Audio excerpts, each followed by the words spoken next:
Ben, je vous dirais, j'aurais préféré que vous posiez la question à une autre personne d'autre que moi. Ben, je peux vous dire que l'aviation civile au Togo se porte très bien. C'est une fierté pour le Togo parce que c'est l'œuvre personnelle du chef de l'État. Et vous savez, son leadership et son charisme en matière d'infrastructure. Vous voyez l'aéroport, l'Aroga plutôt, Gnassingbé Adama a été inauguré en 2016. Et je peux vous dire, il suffit d'aller sur YouTube. Vous tapez les 10 plus beaux aéroports d'Afrique et vous verrez le Togo en tête. C'est vous dire que c'est une œuvre qui a été suivie d'A à Z d'une façon minutieuse. C'est pour ça que nous avons des vols vers les États-Unis. On ne va pas des États-Unis en partant des installations d'à peu près. Hein. Voilà. Oui. En 2002, où j'ai eu vraiment l'honneur d'être nommé par le fait président Eyadema, père de la nation, j'ai trouvé l'ANAQ avec un taux de 26,5%. 26,5%, alors que l'OACI demande 60%. Il a fallu du travail. Et c'est là le lieu de féliciter le président Faure Gnassingbé qui nous a accompagnés. Il faut le reconnaître en nous mettant les moyens parce que qu'est-ce que vous pouvez faire si vous n'avez pas du personnel formé? Moi, mon leitmotiv, c'est quoi?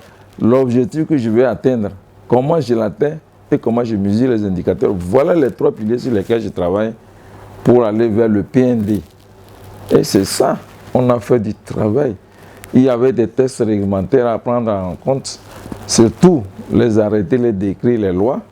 Ensuite, il fallait recruter de la jeunesse, les former surtout, les former dans les États, les écoles françaises, américaines, à Oklahoma City et même à Dubaï.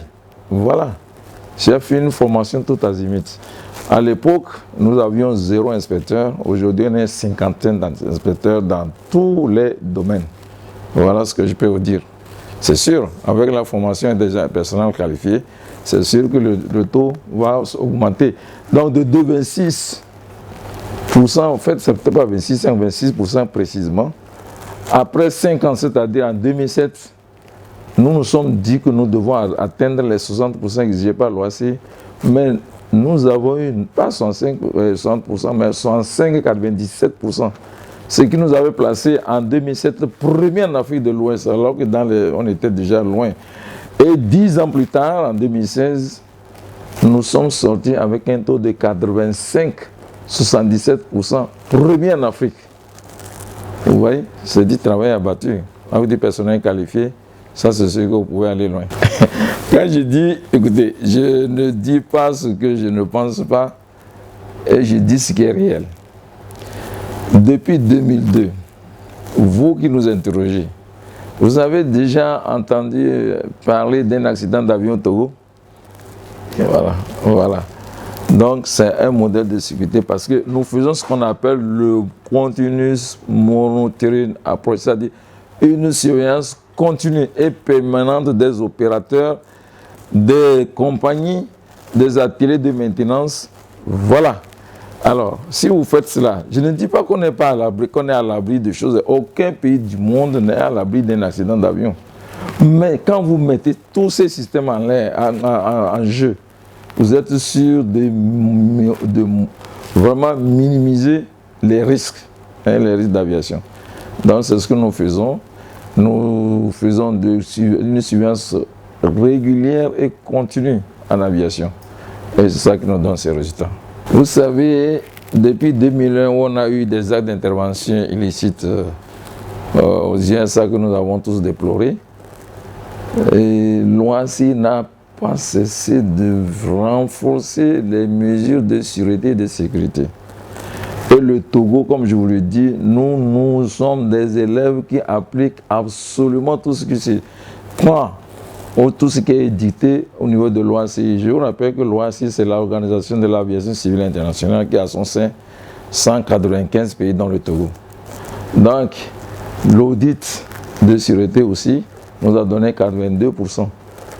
La sûreté, ce n'est pas la même chose que la sécurité. Donc, l'OACI a déclaré l'année 2021 comme année de culture de la sûreté, c'est-à-dire qu'il faut renforcer la sûreté, il faut prendre des actions qui vont dans le sens de l'amélioration de la sûreté. Vous savez, il y a des menaces émergentes, hein. Il y a la cybercriminalité, cyberattaques.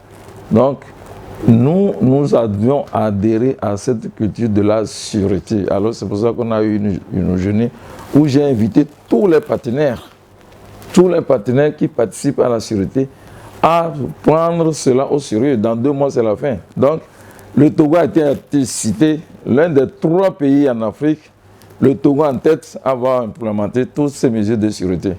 Les mesures de sûreté, c'est quoi? C'est l'ensemble des mesures qui vont éviter à ce que l'avion soit l'objet d'une attaque illicite, un détournement d'avion. Donc c'est pour ça que nous avons au niveau de l'aviation des scanners modernes, des ETD, détecteurs de traces d'explosifs, des body scanners, et tout se filtre d'une façon très rigoureuse. Nous avons les canines, les chiens, pour détecter la drogue et les bombes. Donc nous avons implémenté une mesure qui répond aux normes et pratiques de l'OACI. C'est pour ça que nous sommes agréés vers la TSC. L'agrément TSC, ce n'est pas facile. Hein. Ne va pas aux États-Unis celui qui veut. Hein. Il faut vraiment remplir ces conditions. Au sol, par le scanner, la formation, le tour, les walls, le mur, les miradors, voilà ce que nous avons implémenté au Togo, qui nous place vraiment en tête, et surtout, nous respectons les normes et pratiques édictées par l'OACI, notamment l'année 2021 comme année de culture de la sûreté. Naturellement, qu'est-ce que vous pouvez faire avec un personnel non formé? Vous ne pouvez rien faire. Donc, j'ai dit, l'avenir est dans la formation des jeunes. Ça, c'est sûr. Est-ce que vous savez qu'à l'ANAC, nous avons déjà des inspecteurs formés qui iront en retraite qu'en 2060.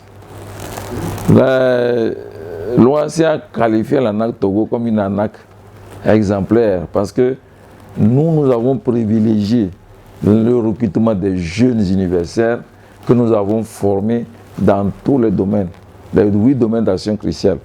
Et nous, naturellement, les anciens, nous les qualifions. Nous les envoyons toujours aussi dans les stages de qualification, de recyclage pour maintenir au plus haut niveau le niveau de sûreté et de sécurité. Voilà, donc c'est pour ça que pour nous, vraiment le pilier numéro 1, c'est la formation des jeunes qualifiés. Vous avez des jeunes qualifiés, mais vous pouvez rêver d'aller plus loin. Et c'est ça qu'on a. Au jour d'aujourd'hui, nous, non seulement nous avons un réservoir de compétences, nous assistons les pays africains, et même au-delà. C'est pour ça qu'il y a même une initiative de l'ancien président de l'OACI, Bernard Olumouya, qui dit NCLB, no country left behind. C'est ne jamais abandonner notre pays derrière. Il faut assister les autres pour qu'ils atteignent le taux minimal de 60%, qui est 12 sur 20. Voilà. Bien, vous savez, UGACO, c'est l'union des gestionnaires des aéroports de l'Afrique du Centre et de l'Ouest. Et donc, l'ensemble, ça fait 25 pays. Et bon, ils ont des critères. Hein. Ils m'ont choisi le Togo à travers ma modeste personne pour avoir ce certificat de reconnaissance des qualités de meilleurs gestionnaires dans l'ensemble de ces des 25 pays. Meilleurs gestionnaires des installations aéroportuaires. Vous savez, 2020, c'était l'année de la pandémie. Le trafic a chuté de 50%. On était je prends les dernières statistiques. En novembre 2019, nous étions à 965 000 voyageurs, pas loin du million de voyageurs pour l'aéroport. Mais qu'est-ce qui s'est passé en 2000? C'est précisément en mars 2020. Et quand on a fait le point en décembre 2020, on a perdu 55% des voyageurs. On a eu le nombre de voyageurs de l'ordre de 466 000. C'était une catastrophe. Mais dans d'autres pays, c'était plus catastrophique. Il y a eu des chutes de l'heure 75%. Et le Togo a eu une chute de 50% parce qu'on a fait une gestion très rigoureuse. Et surtout, n'oublions pas les actions du chef de l'État. Nos visites, l'exonération de paiement des taxes. Et nous, à l'aéroport, on a exonéré ceux qui devaient payer les taxes, les redevances ou bien les installations, parce qu'ils ne produisent rien. Tout ça a contribué. Et en plus de cela, pourquoi gestionnaire de l'année 2020, l'année de pandémie, nous avons pris des mesures de lutte contre cette pandémie qui ne dit pas son mot, qui a eu un cortège vraiment que de trucs négatifs. Et le chef de l'État a équipé notre aéroport de vraiment laboratoire très moderne, niveau 2. Et les mesures édictées pour éviter que les gens ne se contaminent au sol avant d'aller dans l'avion. Et les mesures édictées pour que dans l'avion, les gens ne se contaminent pas quand ils voyagent. Ça a été très apprécié.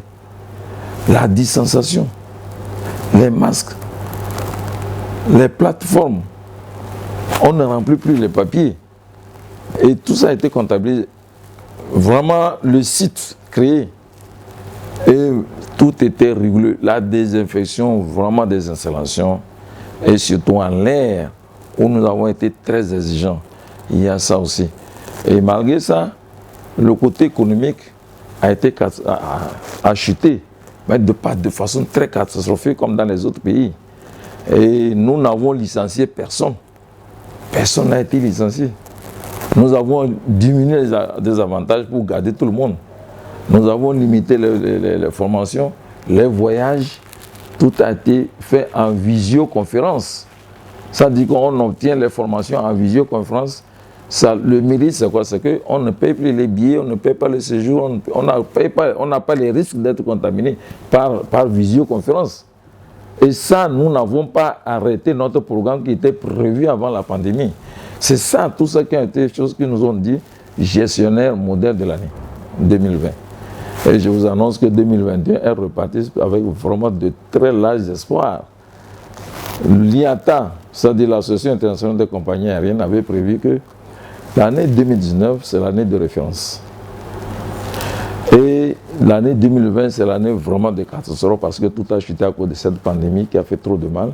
Et que l'année 2021 serait l'année de reprise progressive. Et que c'est seulement en fin 2022, depuis 2023, que nous devons retrouver le niveau du trafic de 2019.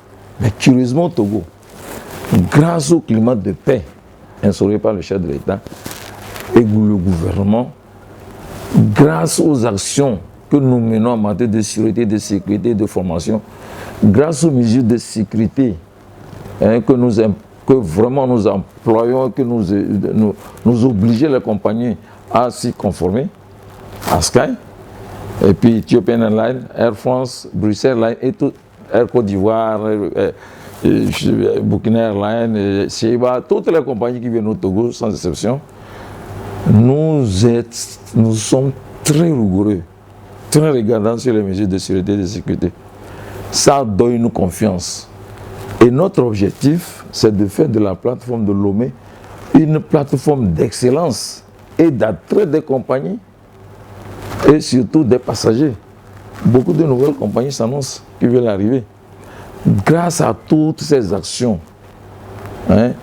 nous sommes heureux de vous annoncer qu'en juillet 2021, nous avons retrouvé le trafic de 2019. Et en août, on a dépassé ça. C'est incroyable. C'est vraiment contre toutes les prévisions de l'IATA. Et ça, c'est quoi? C'est le travail, le PND. Le PND, c'est de faire là où vous êtes. Même journaliste, vous devez faire là où vous faites une place d'excellence ou un pool d'excellence et d'attrait. C'est ça. Nous voulons être toujours numéro un. Et au jour d'aujourd'hui, en Afrique de l'Ouest, je pense que les personnes n'auraient dit cette place. Donc, pool d'excellence, avec vraiment offrir toutes les conditions d'attrait pour que le développement économique reparte, que le tourisme reparte. Voilà. J'ai déjà répondu à votre question.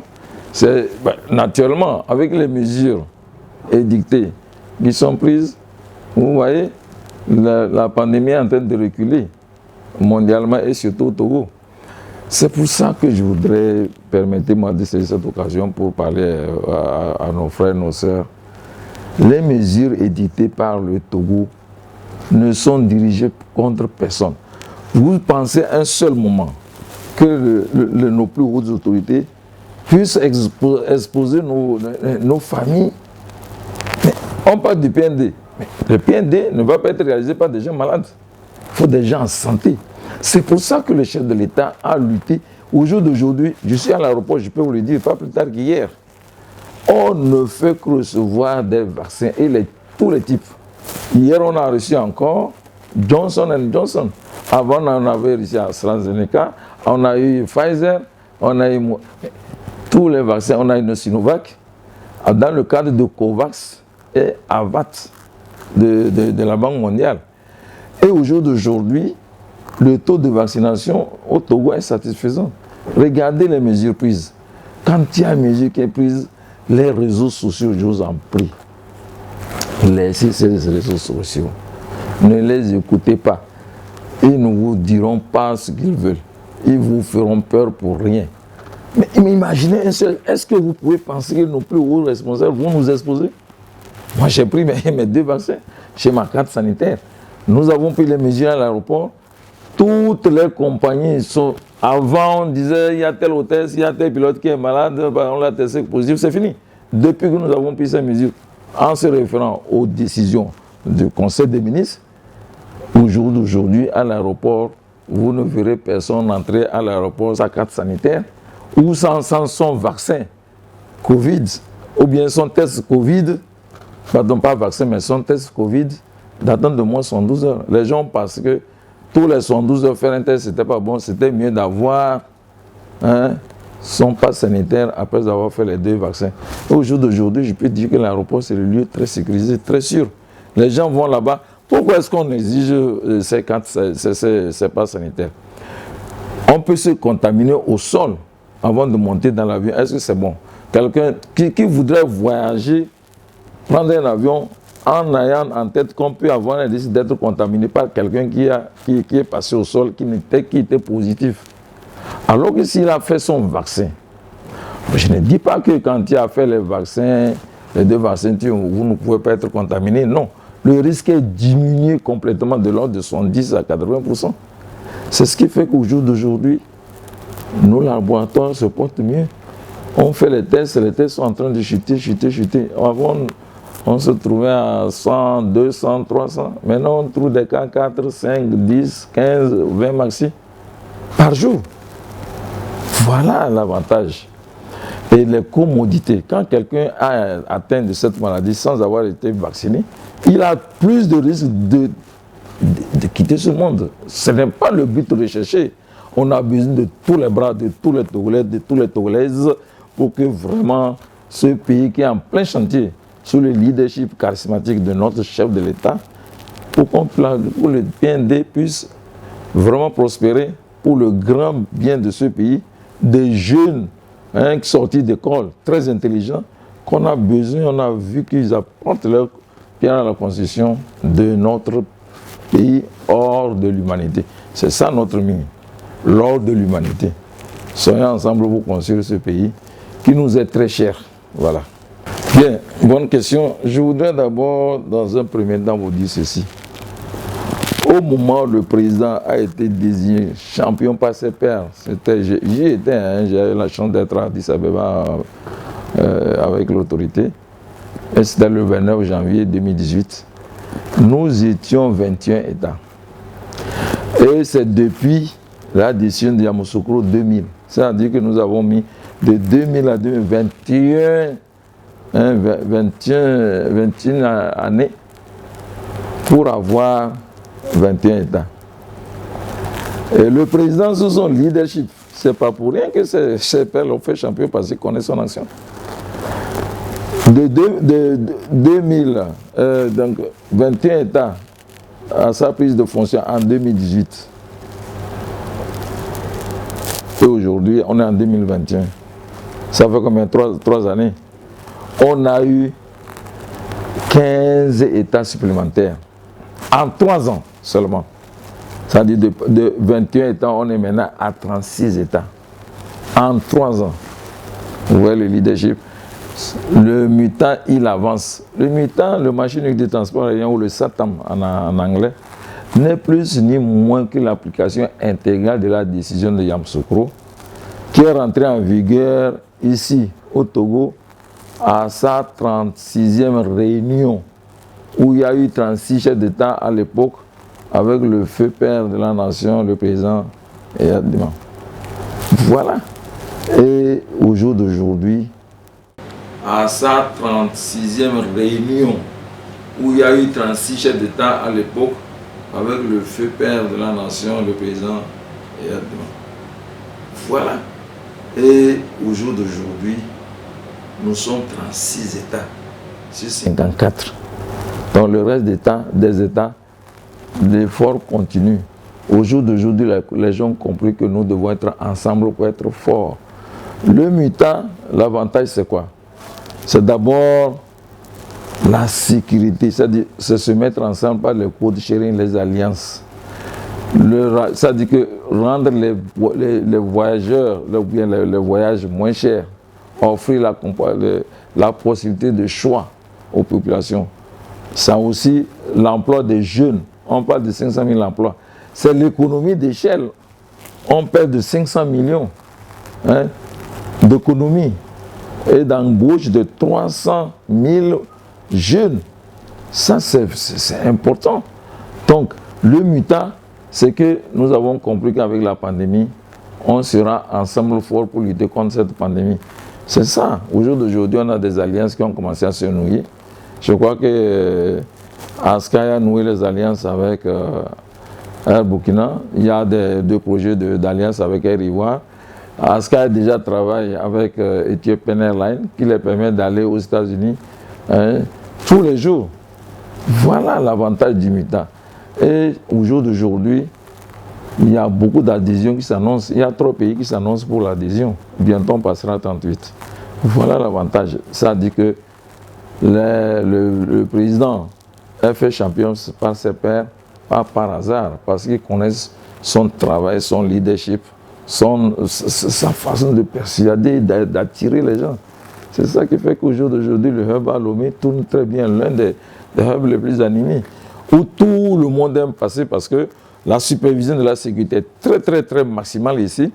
Et donc, les gens prennent des compagnies sûres, qui peuvent voyager dans les compagnies sûres. Notre compagnie Askai est certifiée IOSA.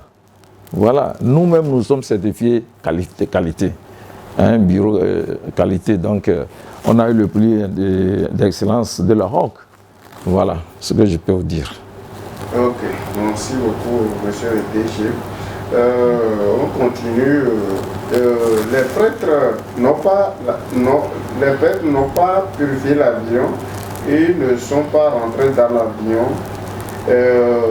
pour faire les instructions Gomo en juin 2021 sur une supposée affaire de purification d'un avion à l'aéroport de Lomé par des prêtres volés. Éclairez-nous notre lanterne, mon colonel. Bien, je voudrais tout simplement vous rassurer qu'en aviation, il n'y a pas de hasard, il n'y a pas des actes non conformes. Je ne veux pas revenir sur cet épisode encore des réseaux sociaux qui ont dit que l'avion d'Ethiopian a été foudroyé à l'air. C'est faux. Je peux vous garantir parce que j'étais là-bas. Je fais toujours des descentes inopinées à l'aéroport pour voir si tout marche bien. C'est faux. L'avion s'est posé, il n'a pas été foudroyé. Il était au sol. Et quand il s'apprêtait à faire embarquer les gens pour partir pour les États-Unis. Parce que chaque jour, il y a un avion qui vient des États-Unis et l'autre qui en part. Et alors que c'est passé, c'est l'avion qui est venu donc d'Éthiopie. Il s'est parqué et il y avait des foudres. Heureusement que notre aérogare, que vous avez bien vu sur YouTube disant que c'est le plus beau aéroport, est aussi très performant. Nous avons installé les parafoudres, les paratonnerres. Et vous savez, le tonnerre, c'est une décharge d'électrique du ciel vers le bas. Et tout ce qui est pointu, elle l'attire. Mais nous avons, c'est ça qui a atténué les effets. Et il y avait quelqu'un qui était en bas en train de fermer les soutes, c'est-à-dire les soutes, c'est là où on met les bagages. Il y a cette décharge et sur l'avion. Alors, si vous prenez l'avion, vous voyez l'arrière comme des plumes. C'est les déperditeur de portance statique. C'est-à-dire que chaque jour que Dieu fait, combien d'avions sont foudroyés en l'air? Mais non, rien. Parce que le constructeur a pensé à cela. Donc, quand la foudre tombe sur un avion, ça passe par les déperditeur, ça sort et les gens ne sentent rien. Les gens étaient déjà embarqués. Personne n'a été blessé. Celui qui était en train de fermer, la décharge étant passée par la pluie, et par les ailes, il a pris une partie et il est tombé. Je suis sorti sur la pluie et j'ai remarqué ça. Nous avons un service médical à l'aéroport qui est venu le prendre pour l'amener à la clinique de l'Espérance. Il est encore là, vous pouvez l'interviewer. Bon, entre-temps, ça s'est très bien passé, il n'avait rien eu, il a eu mal à la jambe gauche, parce qu'il tenait de la main comme ça.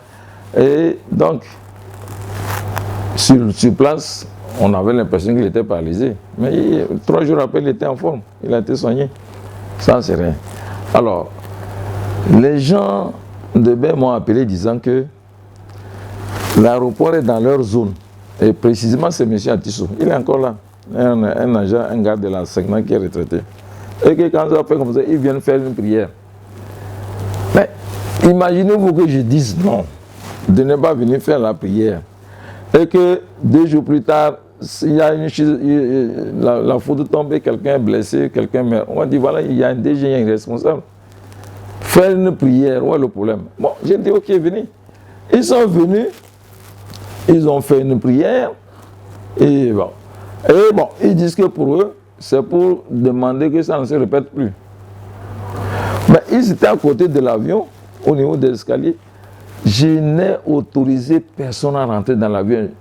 C'est pas possible. Est-ce que c'est... L'avion, c'est une personne... Comment on peut purifier un avion? Mais c'est incroyable. Et puis, cette foudre-là, les foudres-là, mais on a eu des foudres qui sont tombées à Niamtougou, à l'aéroport international de Niamtougou. Mais les gens aussi étaient venus faire une cérémonie. Mais comment on peut purifier un objet? Moi, je ne sais pas. Quand on m'explique comment ça peut se faire. Et voilà, les gens, à la fin, qu'est-ce que j'ai fait? Ils m'ont demandé après une photo. Moi, mais je l'ai même accepté. Pourquoi? Parce que des événements comme ça, on archive pour dire que tel jour, à telle heure, il y a telle chose, voilà ce qui a été fait. Donc, et non, j'ai pris les photos, je ne savais pas que ces photos qu'ils étaient en train de prendre, c'était pour aller faire la publicité disant qu'on est venu purifier l'avion. Mais en fait quoi? On purifie quoi avec l'avion? Je ne sais pas. Voilà, là, c'est la réalité des faits. C'est dommage. Et ils ont même dit que l'avion qui a été foudroyé est reparti aux États-Unis. Il est revenu le lendemain, continuer à chose. Ce n'est pas vrai, vous ne me connaissez pas. Moi, je ne joue pas avec la sécurité. L'avion qui a eu donc ces effets est resté au sol. L'avion qui était venu pour continuer donc là, il s'est resté celui qui est venu des États-Unis pour continuer à chose. Lui, ils ont changé, ils ont pris les passagers, mettre dans l'avion là, qui n'avait rien eu, qui est parti. Nous avons fait les investigations. Les gens de Boeing sont venus. Le 787, on a immobilisé, on a regardé tout, ils ont fait le test, l'avion est reparti tranquillement sur A10. Voilà, pour dire que l'avion a été foudroyé en l'air, c'est faux. Que l'avion s'est posé et qu'il a été purifié, c'est faux. Et que l'avion a quitté pour aller aux États-Unis le même jour, c'est faux. Et que quelqu'un a été foudroyé, qu'il est mort ou qu'il est blessé grave, c'est faux, tout est faux. Voilà, venez toujours nos nouvelles. Nous sommes ouverts. notre force, c'est que nous voulons mettre à la disposition de tout le monde les informations réelles, informées. Nous sommes d'accord, mais objectivement, pas inventées. Quand vous inventez, ça ne vous grandit pas. Hein. Et sincèrement, bon, bref, c'est passé, c'est passé. Et je vous rassure qu'il n'y avait jamais eu question de purification. Je ne sais pas comment on peut faire purifier un métal ou... je ne sais pas, franchement. Voilà. Bien, merci. Vous savez, un homme a toujours certains penchants. Moi, j'ai toujours aimé l'aviation, tout petit. Et deuxièmement, ma passion, c'est le foot. Le foot et le volleyball. Donc, au foot, j'étais un gardien. Et j'assure que quand j'étais dans les goals, les buts passaient difficilement avec moi. J'avais une technique. Et quand j'étais en Europe, à Toulouse, en formation, nous avons les championnats interuniversitaires. Et c'était moi le coach. Je coachais déjà ça et mon équipe était sortie championne de Toulouse, Francazal. Bon, cet amour m'est resté quand je suis rentré. Donc il y avait d'autres présidents qui étaient là et puis le premier président c'était mon neveu et avec lequel je m'entendais très bien. Et donc après son décès, les gens souhaitaient que je prenne ça. J'ai dit ok, je vais y aller. Donc j'ai fédéré tout le monde. Nous nous sommes mis à cotiser pour supporter cette équipe. Et mon objectif, c'était de monter en D1. Et pourquoi pas prendre la coupe de la D2. Ça n'a pas été facile. Hein. Je suis un homme de terrain, comme en aviation, pour réussir être sur un terrain, être à l'écoute des gens et travailler avec les gens. Donc moi, je suis toujours avec eux, je les écoute, leurs problèmes, et puis on essaie de les résoudre tant bien que mal.